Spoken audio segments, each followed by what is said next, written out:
L'histoire, aussi l'histoire des mots et des expressions avec vous, Stéphane, c'est le mot de la fin. Aujourd'hui, vous décortiquez pour nous l'expression se faire pigeonner. Oui, Mathieu, bon, faut le dire, derrière votre air de bout en train de mon camarade, les auditeurs et les auditrices doivent le savoir, vous êtes dur en affaires, un Bien businessman sûr. redoutable. Bref, n'est pas né celui qui va vous Oh pigeonner. que non. Mais se faire pigeonner, quel rapport entre se faire avoir et le pigeon? Oui, d'ailleurs, on dit être le pigeon dans une affaire quand on se fait avoir. On dit aussi être le dindon de la farce, mais bon, ça c'est une autre histoire. Ça, je reconnais toujours l'amateur de la cuisine rôtie que vous êtes.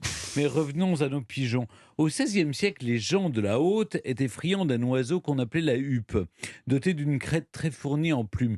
Il fallait, avant de la consommer, les lui retirer. Il fallait le déhuper.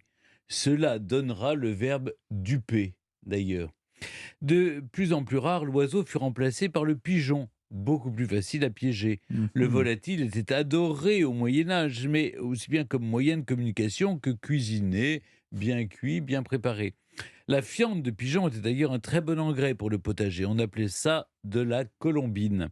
Mais d'où vient se faire pigeonner? Eh bien, quand un seigneur avait un pigeonnier, cela voulait dire qu'il était riche. Il existait même une règle, la quantité de pigeons que l'on avait devait être proportionnelle au nombre de terres que l'on possédait. Quand arrivait un mariage, il était monnaie courante que les seigneurs faisaient des boulins supplémentaires, comprenaient des niches à pigeons dans les Mhm. pigeonniers, pour faire croire qu'il en possédait plus qu'il n'en avait en vrai. Ah, Ainsi, on se faisait passer pour plus riche qu'on ne l'était.